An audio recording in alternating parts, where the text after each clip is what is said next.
Welcome everyone to In the Know with Kat Bobino. Today, my extra special guest is Dr. Mayra Padilla. Padilla, sorry. I'm going to get it right one day. It's all right. Who has her PhD in Neuroscience from UC Berkeley and currently teaches at Contra Costa College and also does amazing other things at Contra Costa College, right?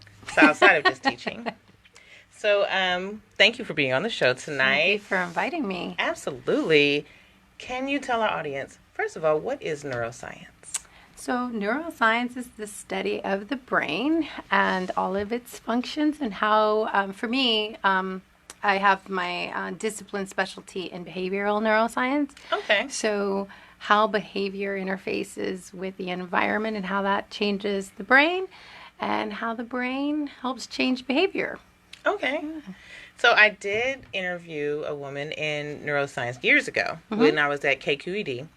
And she did it because she also is an opera singer. Oh, nice.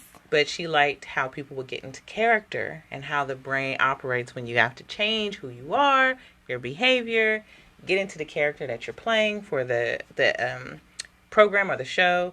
And I guess that falls kind of under behavioral, right? So I'm not sure that you probably didn't study I didn't study that part of it. But what about behavior caught your eye? So, I grew up in Richmond, California, and there's a lot of chronic stress that folks in Richmond are suffering from. And since I was young, I would watch young people do things that were leading them to negative consequences. Okay. And sometimes they knew, the consequence was coming, but they would still sometimes engage in this behavior. And so I was really curious, what creates in your brain a kind of action that is going to bring you some negative consequences. And so it's a question I had, but I had no idea that neuroscience was a discipline or that people could study the brain or any of that when I was going through high school. And so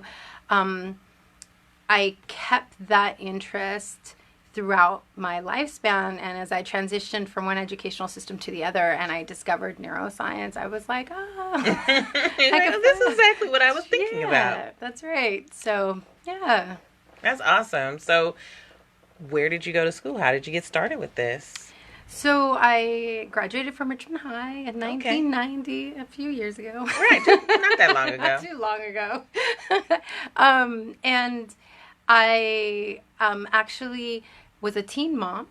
And I, despite being class president and a cheerleader and doing all kinds of stuff, in my community, this was a phenomena that was being experienced by young women. And so I fell into that particular culture and got pregnant, but I still graduated on time. Congratulations. Thank you. So I had my son in June 1990, and I graduated. I graduated in June 1990, and I had him in July. Wow.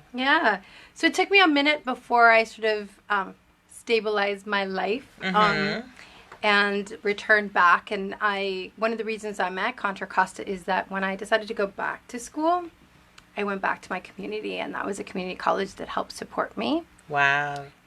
And so there, I really didn't know what I wanted to do.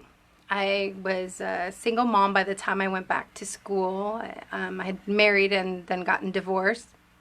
And so when I went back to school, I thought, I want a really quick, degree, something that's going to make me money. So I thought I was going to study business. And long story short, because when I got to Richmond from Mexico, I immigrated when I was 5, I didn't speak English. Okay. No one had to translate math. So I had a special love of math since I was young. And so when I got back to the community college, I tested well in math. And so I got placed in a pre-calc course. And I was doing it just for fun, still thinking I was going to do business. Fun math. Fun math. Yeah. And I did really well, and my teacher suggested that I might want to think about taking a physics course. And I thought, no, what would I need to take a physics course for? She said, but not that many people really enjoy math, and you should just try it. And I really liked her, and I trusted her, so I did it. And that year, I really fell in love with physics. I had an amazing professor Dr. Conrad, who was just brilliant at making physics relevant to my experience, and took his time and helped me really understand concepts. And so after that class, I was in love, and so he helped me shift my whole educational plan. I didn't know that you could find jobs as a scientist. Right. I've never met anybody who had that as a job, and he helped me see that there were all kinds of things I could do with physics. And so I decided to shift, and so I transferred from Contra Costa with an associate's degree in physics. Oh, okay. And went off to UC Davis and earned a applied physics degree from UC Davis. Congratulations. Thank you. And then my senior year had some not so positive experiences with some of the faculty there, and started to think about whether or not that was really what I wanted to do with my life.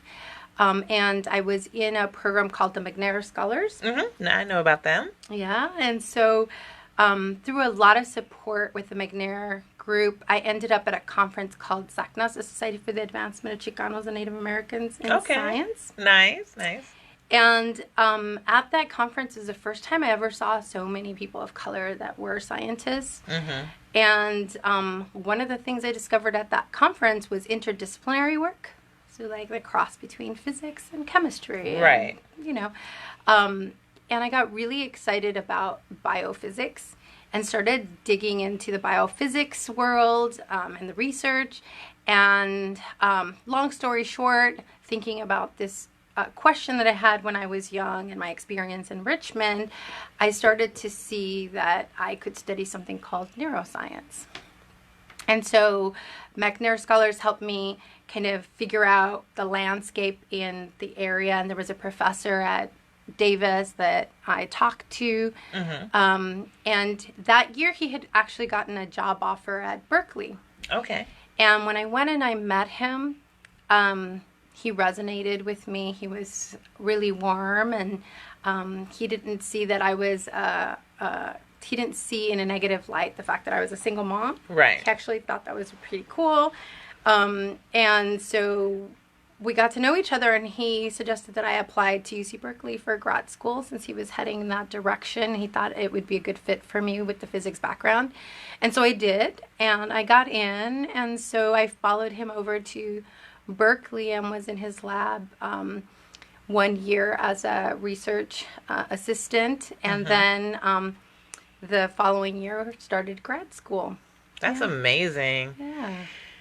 Just listening to your story, there's so many things that I want to pull out of it that I think is very important, because one of the things is I grew up in Oakland, so not far from Richmond. No, not far. And I graduated 10 years later from you. So not that long. But, growing up in that era, there were a lot of things going on. And one of the things that's very interesting is my father, he worked for the city of Oakland, or Alameda County, I should say. And his work was primarily with women who had children in high school. And so it's crazy that we see it as a stopping point for some people. You have a child young, you're a single parent, this is your end, now it's just time to work and not pursue a goal. But you didn't do that. You kept going, you pursued your goals, you went to school, you graduated, and all the way up to a PhD. Yeah. And then being an immigrant. And I think that's very important that people realize that we get knowledge from everywhere. Yeah. And there's no reason to stop the knowledge just because of where they're from or what they look like, or even if they don't speak English when they first get here. That's right.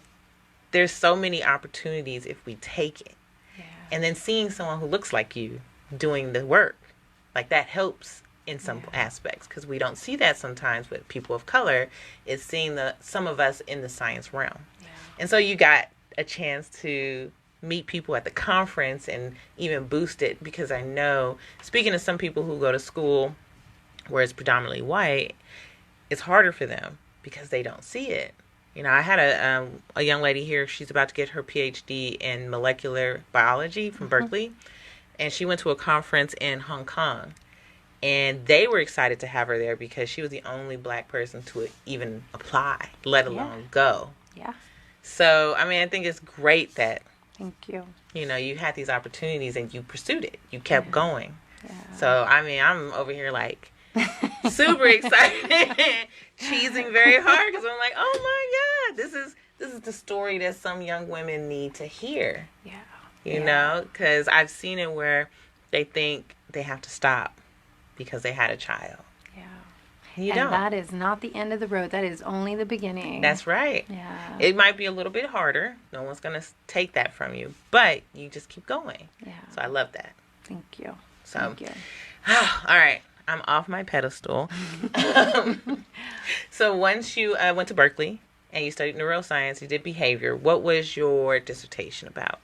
So I was studying the frontal lobes. So the frontal lobes are the last piece of the brain to evolve. Mm-hmm. And when you are a teenager, they're also the last part of your brain to get connected. Right.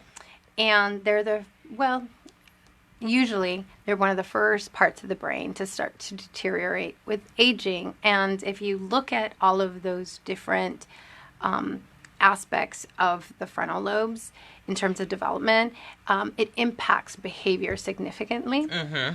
And so I was studying executive functions, and I was really interested in trauma, both physical brain trauma, so from a stroke or from a car accident. Okay. I was also interested in this sort of developmental shift.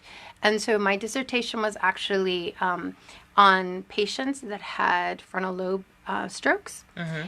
And in particular, there is a group of people who either through stroke or through brain physical trauma, so car accident or someone hits them on the head or any of that, right, they start to have behavioral problems and they present looking a little bit like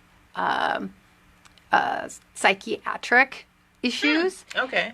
And so some of the things that happen with people that have orbital frontal damage is that they're very impulsive. Mm-hmm.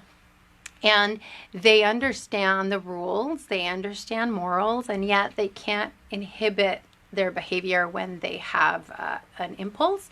And so they were really exciting patients to study because they did all kinds of things that, even though they understood them, they still would engage in that behavior. And so it helped me understand the role of the orbital frontal cortex in inhibiting sort of reactionary responses, and how that relates to the cognitive parts of the brain, like the dorsolateral that, processes more cognitive information. Right.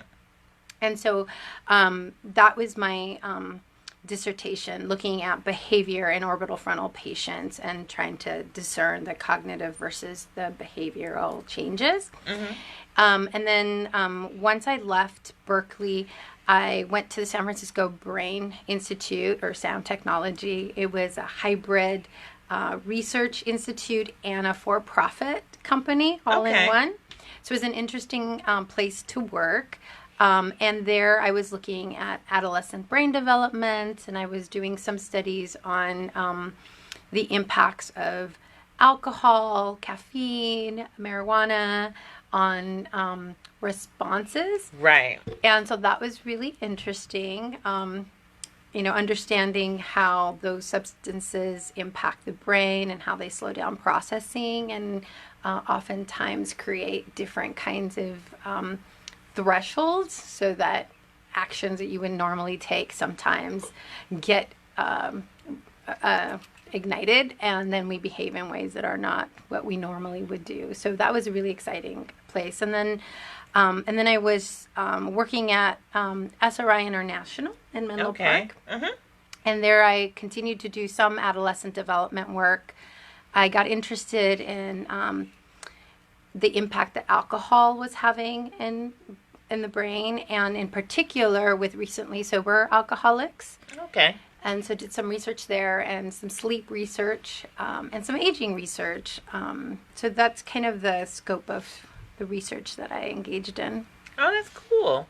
So again, I want to let everyone know that we are doing this live on Facebook. This is In the Know with Kat Bobino. I do have a couple of people who have joined us, so thank you for joining us. And one person in particular, DJ, she says she loves hearing the women in STEM that are on the show and what they're doing, so that's great. Thank you, DJ. And thank you everyone who's joining us via Facebook. And if you have questions or comments, please put them in the box. I can see it. I'll read it. And thanks for joining us the podcast. Now, I've only taken a few neuroscience classes, so of course I am no expert. However, I do remember there was one class I took at Cal State East Bay, and it was an elective class. So I think we had all of 4 students in the class. And we all had to read research papers all about different disorders that had to do with neuroscience. But one of the things that you spoke about was the frontal lobe, which is some cognitive materials that we deal with that sometimes gets destroyed early on, either with aging or with alcohol or smoking, things like that. So one of the things that people are saying we're worried about is vaping. Kids and vaping. And, they're trying to peg vaping as more healthy than cigarette or marijuana. However, it's not, I'm not going to say it's not the tobacco or the marijuana, but it's the smoke getting into the brain that's killing off cells or cutting off pathways. And if our children are doing that at a young age, they're doing it before everything's developed. Yeah. So I don't know too much about the vaping piece.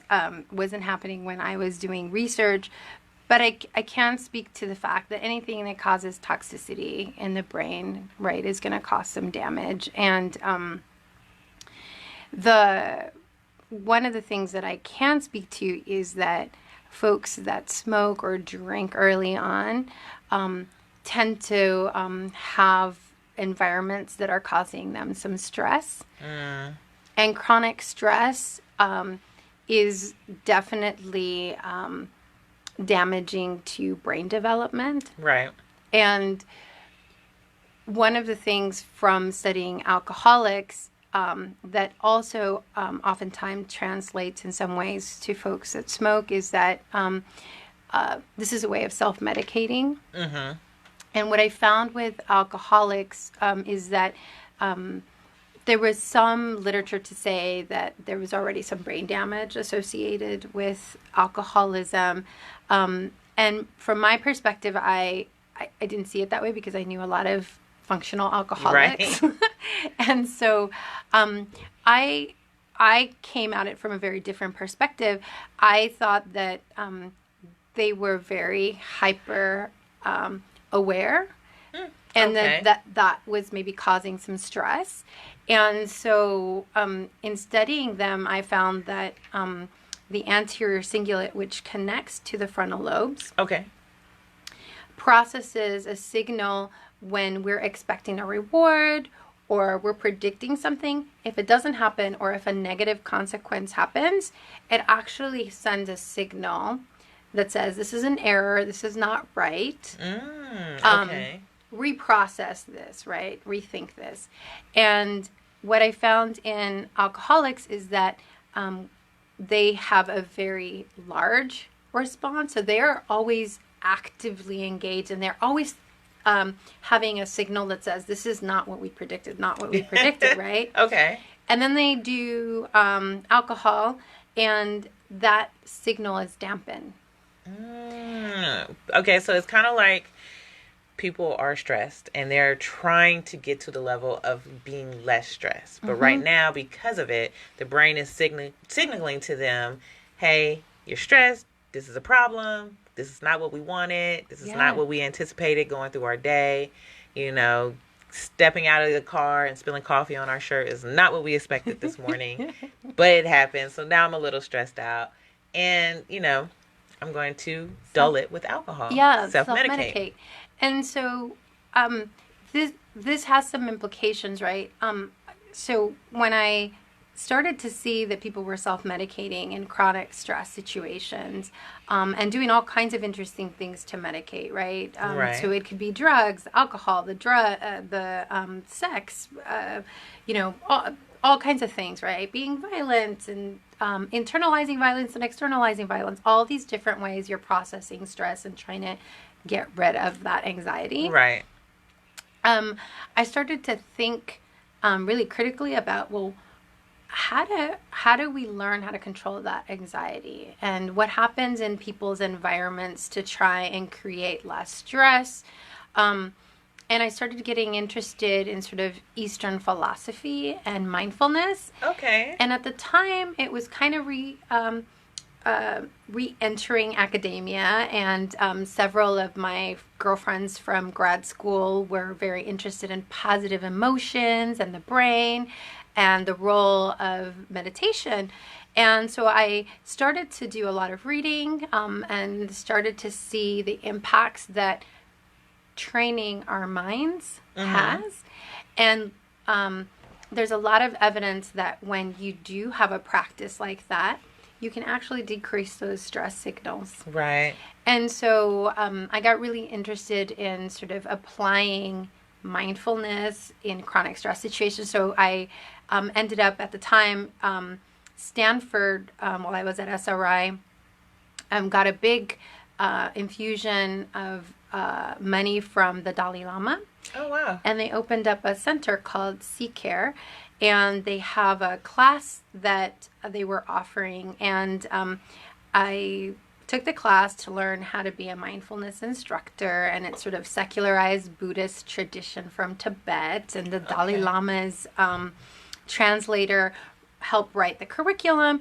And so after finishing that, and because I was one of those sort of hyperactive people, and having practiced some mindfulness in my own life to get me to where I need to be professionally, I decided that I wanted to teach in really stressful, chronic situations. And so I decided to be a mindfulness instructor in the juvenile detention system. Okay, well, that was a jump, but okay. Yeah. So this is while I still doing the neuroscience, but I was starting to get interested in other ways of self-medicating, right? Right. And this was one. And so I did that for a few years with the MBA program, and looking at how young men in the max unit in some of these juvenile detention systems deal with chronic stress, and trying to help them learn some other techniques to help cope with the chronic stress is really,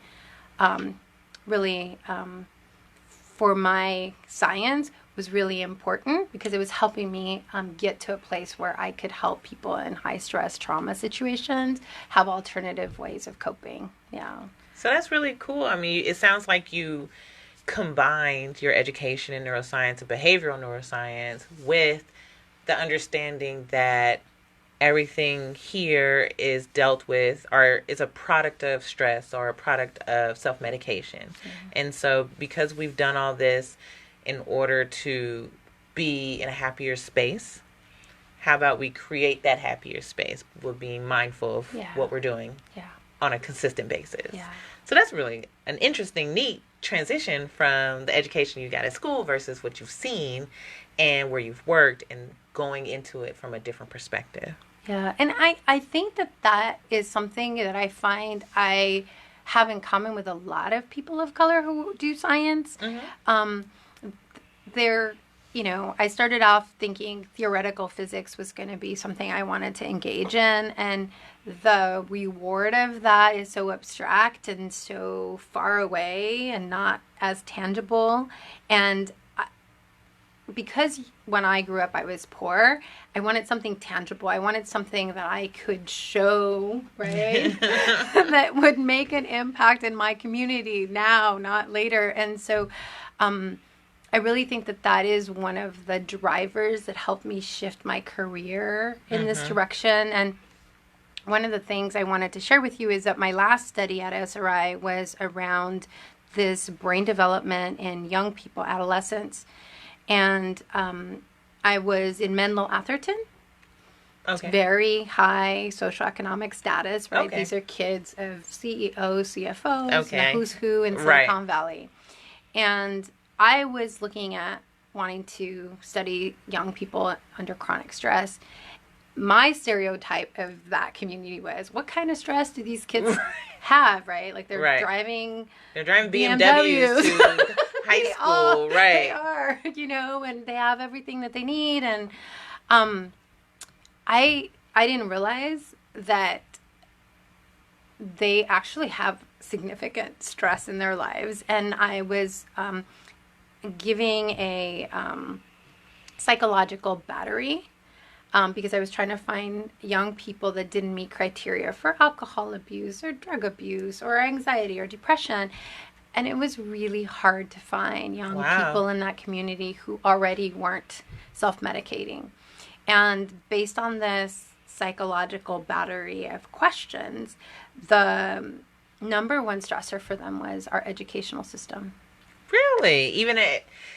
Okay, so one would assume that you're the children of CEOs and all these high-powered people, that you're getting the best education out there, that you're not going to be as stressed as maybe a inner city school where they can't pay the teachers and the education system is much worse. Well, what I was finding is that these young people were waking up at about 5 a.m. to go to do a sports. Then they were going to leadership class. Then they started their day. Right. At the end of the day, they were doing some extracurricular activity, and then they had to fit in their sort of service learning. And their parents were working really long days, so they weren't really home when they got home. And the opportunities for the elite schools were not enough for all of them. And they were having really significant stress. And what I found is that they were internalizing it. So a lot of cutting. There's a higher prevalence of suicide in those communities. Wow. They were already doing drugs and having alcohol. And I didn't realize that all of that stress was happening there. And then I was comparing it to what I had experienced, right? With very poor schools, teachers that didn't really feel like they cared or that were engaged. Right. And seeing how in our community, our young people are externalizing these things, right? Like they're not committing suicide, they're committing homicide. They're not, cutting themselves. They're out fighting and doing things, right? And I was noticing that a lot of that violence was stemming from this very dysfunctional educational system. And so I decided that a better science question was, how do you change the educational system, which is having such a negative impact on all sides, right? And we know, that the system was designed for young, white, middle-class men. And yet, even those folks were having such negative consequences because of the competitive nature of our system that, and no one was talking about that. And so for me, that's such a huge social justice issue. And so that is kind of why I made the switch into education. Okay.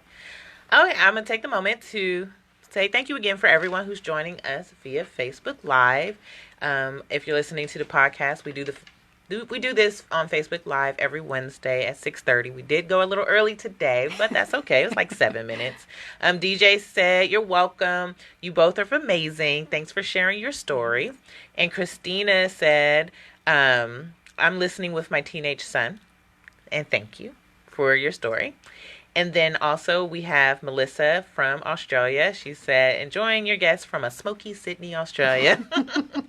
Great guest list. So again, thank you everyone who's joining us. And we're talking with Dr. Mayra Padilla, and she has her PhD in neuroscience. And so I wanted to continue our conversation on what we were talking about. And do you ever listen to TED Talks or watch TED Talks? Mm-hmm. Yeah. There is one that always sticks out to me. His name is Sir Ken Robinson.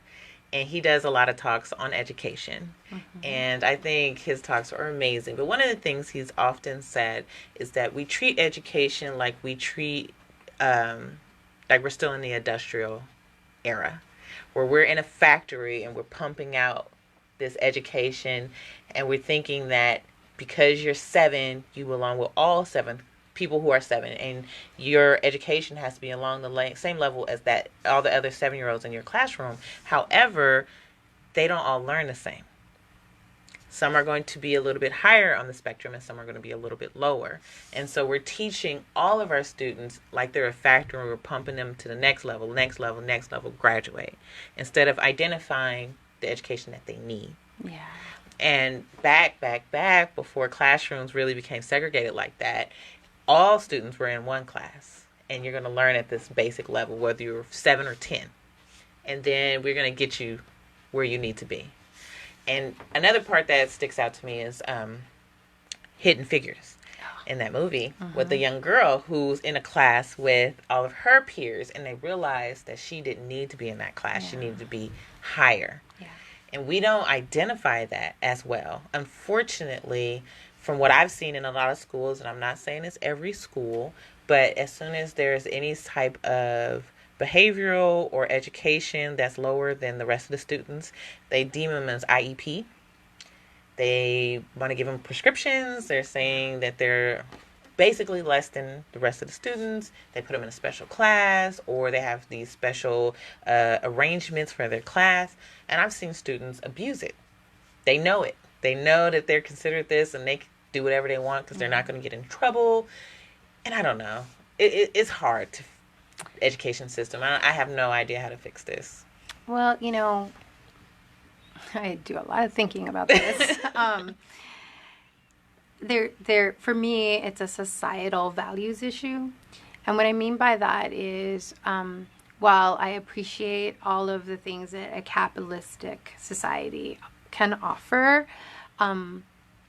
it is not the solution, because we've seen that more wealth is being accumulated by very few people. Right. And the middle class is evaporating in this country. And so that model is working for very few people.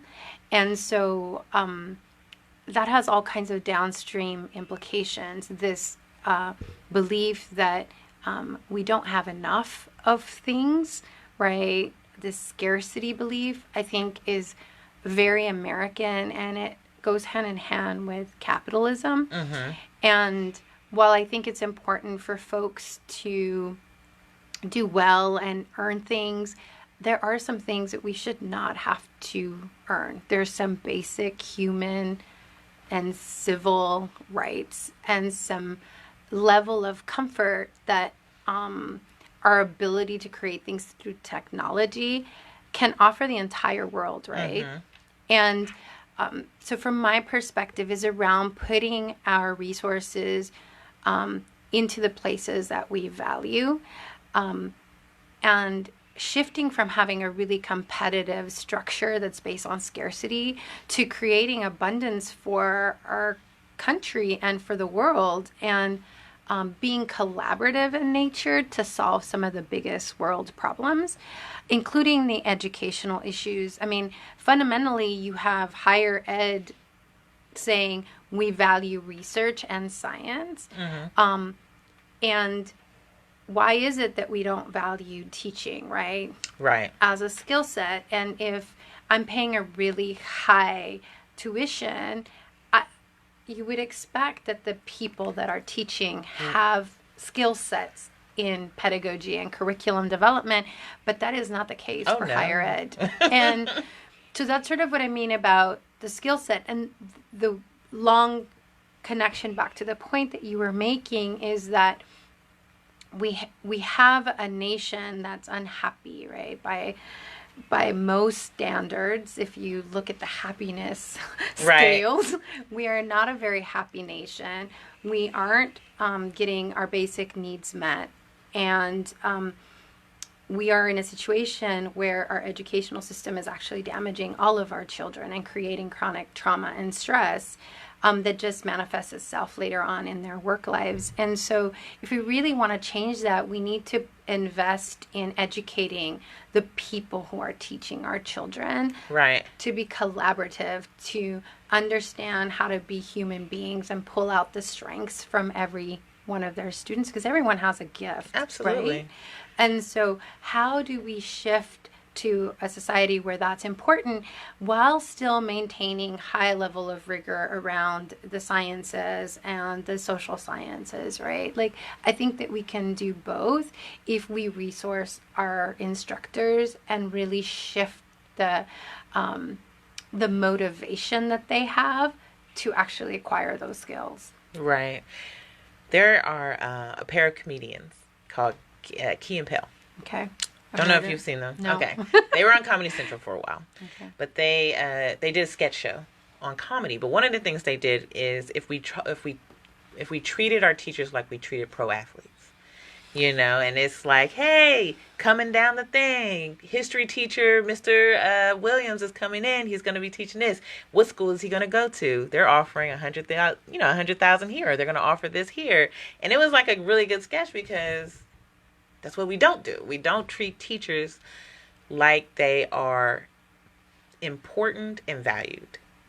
We don't pay them like they're important and they're valued. And yet we send our kids to them 5 days out of a week, expecting them to teach our kids, to motivate our kids, and to do basically some of the things we should be doing as parents.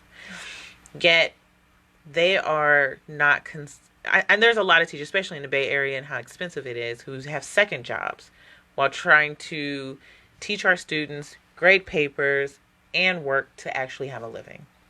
And it's very unfortunate. So what they're offering is, hey, you're from this elite, predominantly white institution.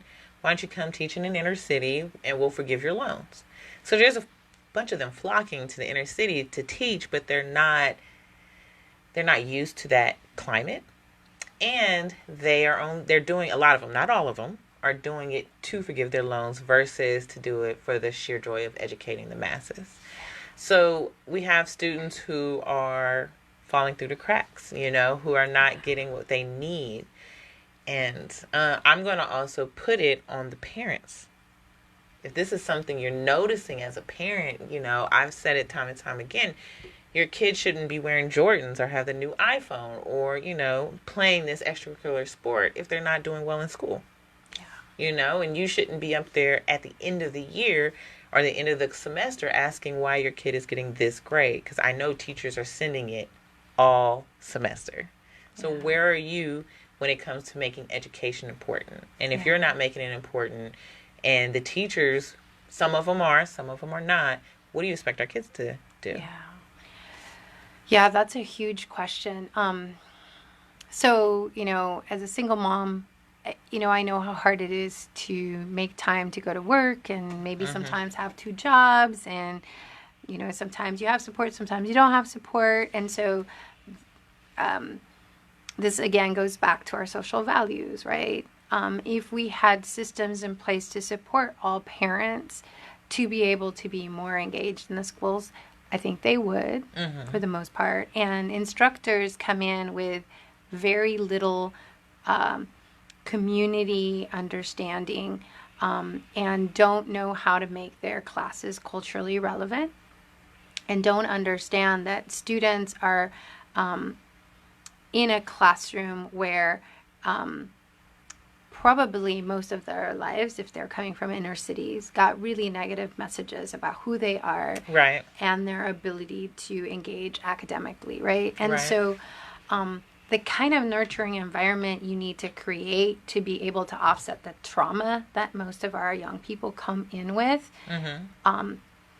is extreme, right? Like you you need to basically be doing all of the things that we think an entire village should be doing in a classroom. And that's also not fair. And so that's why I keep saying, like, the more I look at the educational system, it's a reflection of the larger societal value system that are so misaligned with what we say we want in our personal lives, and yet we don't put our money where we say those values are. Right. And so it is a larger systemic issue, and I think that the more we start to have the conversation about the educational system and most of the systems that are now impacting middle-class white America, right, that have for a long time been impacting everyone else, of color, right? Now that we're getting to that place, we can actually see how unfair those systems are. And so I do see a silver lining Right. moving forward, is that at least now on all fronts you can see the systems we put in place just are not working for us as human beings, and it's time to really restructure and reorient ourselves to be more collaborative and to really have well balanced lives, or else we're not ever going to make it as a society, right? Right. There's been a lot of talk recently about the opioid use in white America, the suicide, the bullying, and now we're hearing about burnout in work, and as you said, this is something that people of color have been dealing with for generations. But now that we're seeing it in white male America, is considered a problem. And it's very interesting that it took to that point. But, you do have to look at that silver lining where they're seeing it. Society is seeing it. And they're saying this is something we have to change. Yeah. Now, then the question becomes, do you think it will change? I do. I actually do. Doing the mindfulness work helps inform a couple of thoughts I have. One is that we think that the epitome of evolution is this brain, right? And that's what I studied for a really long time. And actually, it's not. And in Eastern philosophy, it's the evolution of the heart. And by heart, I mean the entire whole being, right? Like the integration of our thoughts, our emotions, and our value system, and how we move through the world. And I think that the American culture, which focuses on the individual and climbing the ladder of success, so that you gain this, collection of knowledge for the self that then you can make money on for yourself again, is not the epitome of evolution. I actually think it's a misguided understanding of where the human evolution really is moving. Okay. And I really see that as we have more of the race conversation, as we have more of the equity conversation globally, right? Because there are very few countries that aren't actually dealing with these social justice issues. Right. That you'll start to see in Buddhism, whether it's secularized or not, it's like seeing yourself in the other, right? And once we get to a place where we really can see ourselves in everyone that's in our society, then we want them to have their basic needs met, right? Because that could be our children, it could be ourselves, right? And so from that perspective, there's more and more work being done in America, and people are standing up to these kinds of injustices. I know that the national landscape right now may not, it may be discouraging, but I think that the conversations we're having on the ground will mobilize for some of that change to happen. And as a demographic shift, I mean, like... They're fighting the shift quite a bit. Right? Like the demographic shift by force is going to help have that discourse be more wide across the United States, and globally we're going to have to start having that discourse as well. Yeah, well, I mean, I want to be optimistic about it, and it probably will happen, and I do want to be very optimistic about it. However, seeing the things that I've seen over my years of doing STEM education and going to the schools, talking to the students, and going to affluent schools versus going to schools that are lacking a lot of funds and a lot of materials, it's a hard process to swallow when you're seeing it from the outside in, not as a teacher, not as a parent, not as a student, but someone on the outside who's going in and seeing parts that other people may not see. And I hope that there is an opportunity for us to keep having that open conversation and to consider what's next, not just for us, but for the next generation. Yeah. And honestly, I feel like it's going to be a little bit difficult with social media, because social media is a double-edged sword. Yeah. Social media is one thing what we can use to keep up, that I could do a Facebook Live and do a podcast and have a great conversation. It's also a place where students are getting more unrealistic ideas of who they're supposed to be and what they're supposed to look like. And that's on top of the education system and whatever trauma that might be happening in their family, and so it becomes this very difficult thing. And then media in it of itself is saying the money is where you're supposed to be going. The being an influencer is what's important. And I talk to students now and say, well, what do you want to do when you grow up? And a lot of them want to be influencers. It used to be sports and acting, which I think still is, but it's also influencer now. Yeah. And it's like, okay, can you name me a scientist at all that you might consider? And that's a hard pill to swallow.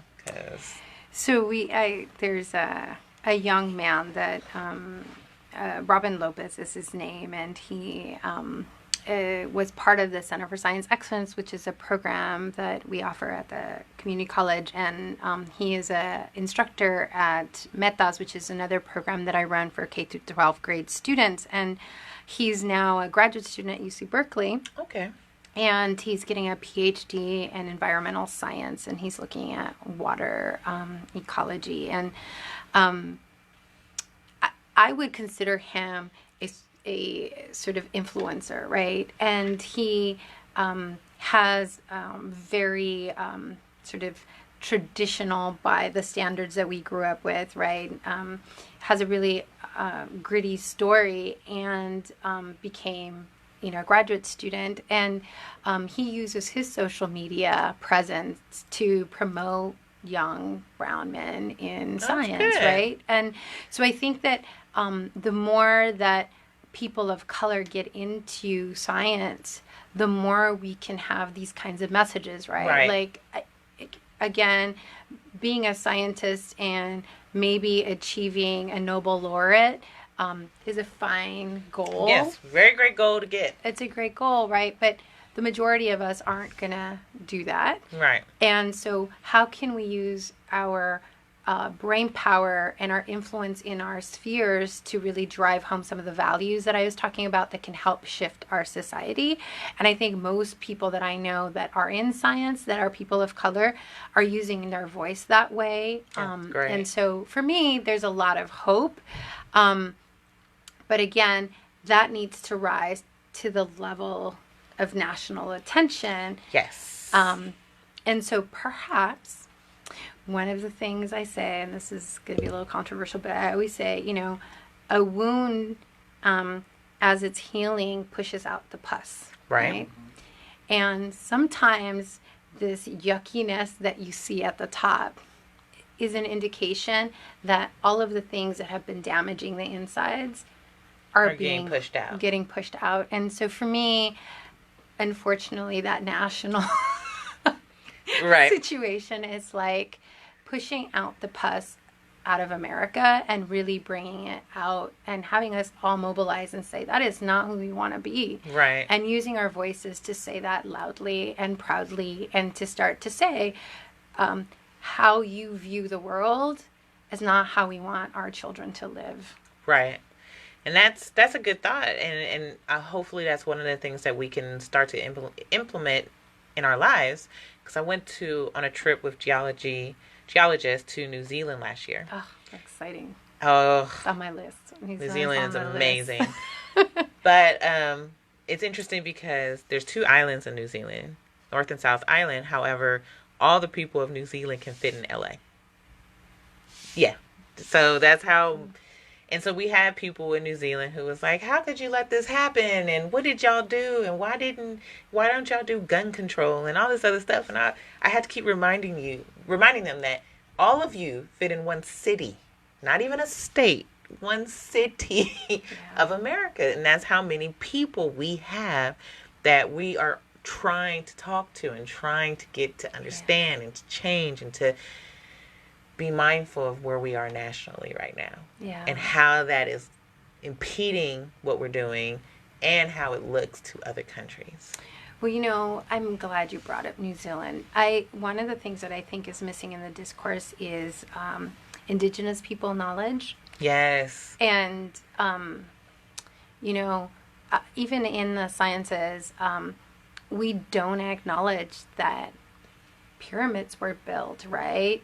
That we had medicine and brain surgery 10,000 years ago, that different cultures were able to meet these medical, engineering, and science feats that we still struggle with today. Right. And all of that came from Indigenous knowledge, and to not respect it or give it a place at, our higher ed institutions is really disrespectful, I think, first of all. So one of the things that I do think is important in the STEM discourse is, what are the ancient contributions of Africa, Latin America, Eastern countries that have really been pivotal in moving scientific thought and engineering forward. And again, it goes back to educating our educators, because if they don't know that these things have happened and they don't know how to contextualize that in their classrooms, then the knowledge is gone. And I was just at a conference, actually, SACNAS in Hawaii, and they were talking about, the Maori and different native peoples from Micronesia and the Pacific Islands, and the way that they learned how to navigate the seas, right, was very intuitive. They use their bodies and then their senses, right, to navigate. And they reached goals that takes us all kinds of technology to get to, right? Why wouldn't we want to learn? You would think that. It made me think, it reminds me of two things. One, I have a subscription that I get in my email. It's a Women in STEM or STEM Education magazine from Australia. And it was a little town where the indigenous language was about to be lost. So they created a mini robot, like a humanistic robot, not humanistic in our world, but humanistic to children. And that did the language. But they also taught the kids coding, how to code it, and then to interact with it to learn this language that was about to die.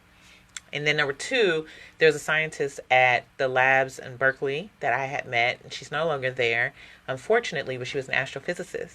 But she did a lot of her work by going to indigenous cultures to see how they looked at astrophysics, how they looked at the stars, how they mapped it and did that, and then took it and compared it to the work that she's doing. And it's like, okay, I'm using all this technology that they've been doing for eons, that's been passed down by word of mouth, but is very accurate with the information we have with technology.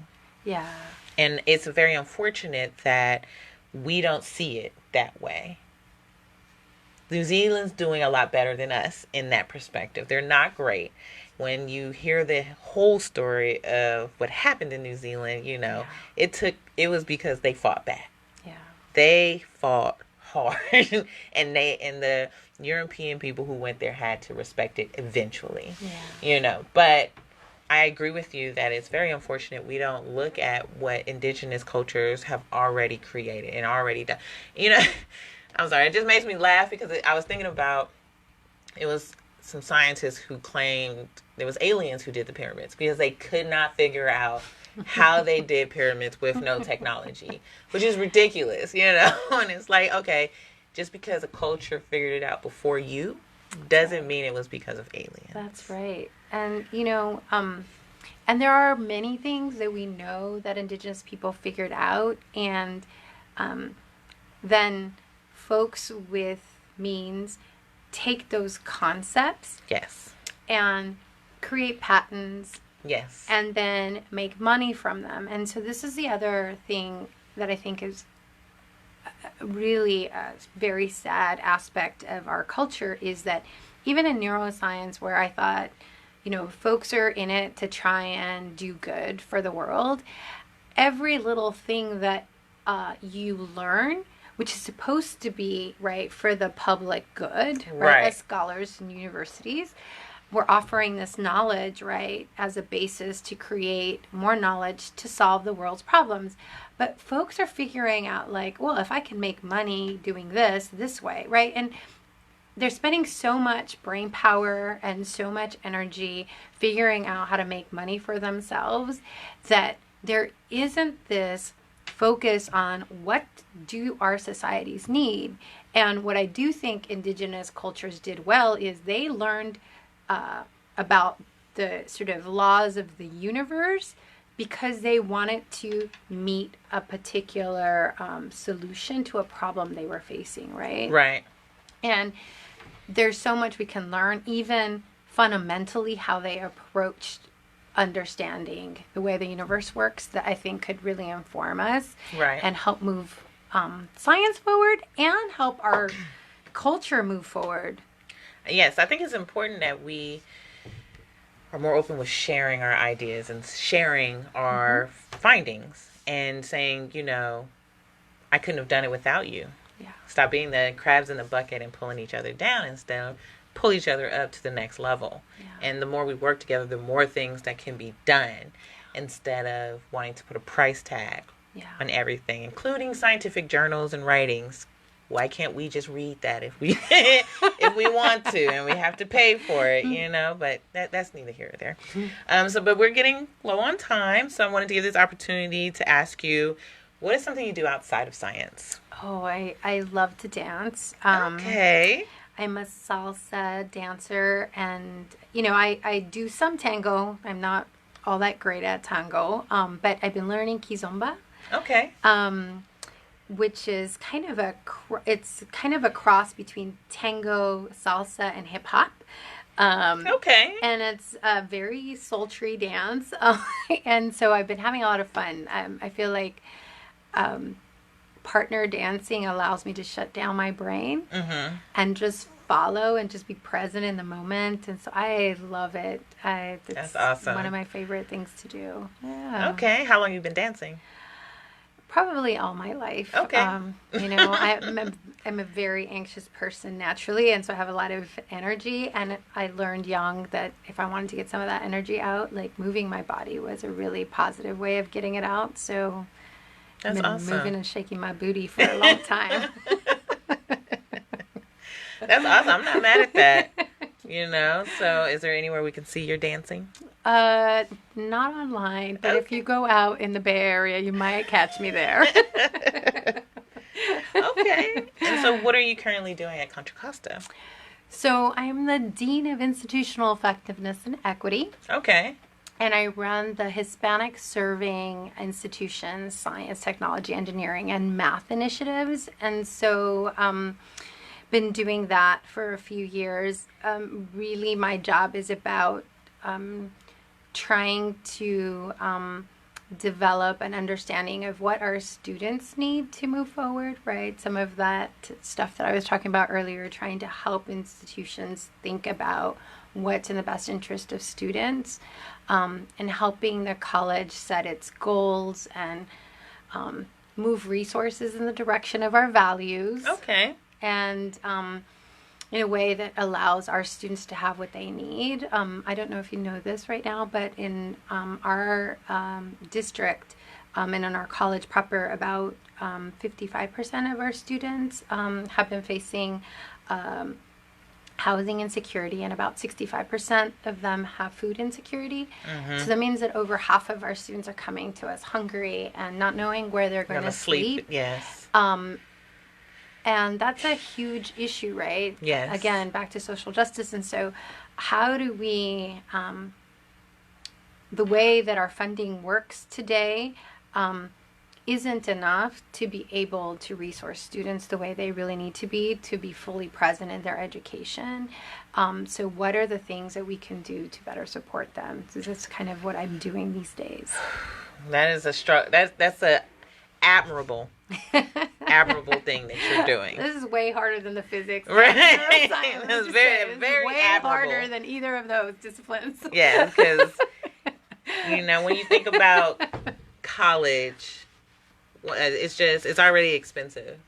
And then to tack on housing and everything else, food, books, all of it becomes this avalanche of financial responsibility that students will have to tack on and pay, some of them, for the rest of their lives. Yeah. So, whew, that's what I'm saying. It's very admirable because I get it. Yeah. But, and as we about to shut down, is there anything else that you want to share with the audience before we go? Probably that in your life, you're going to shift your thinking, your goals. Don't let other people's ideas shape who you are or where you're going in the world. Do what speaks to your soul and you feel is going to make your life and the life of those around you a better place. And if we all did that, I think we'd be a happier, well-balanced country and world.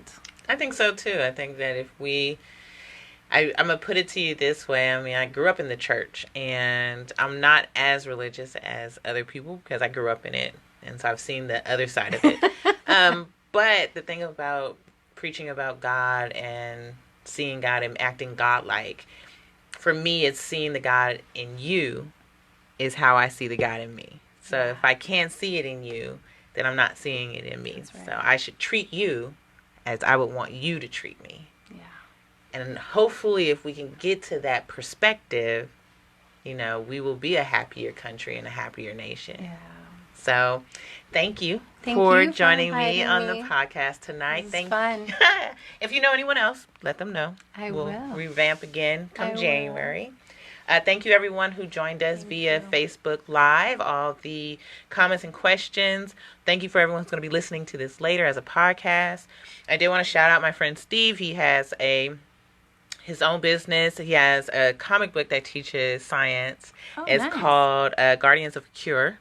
Okay. And he wanted to say he said he had a great conversation with an educational neuroscientist out of Johns Hopkins who found that teaching strategy of his Guardians of a Cure characters effectively taught STEM content to the creative side of the brain. I love doing it as a online comic book. Well, I'm going to have to check it out. Yes.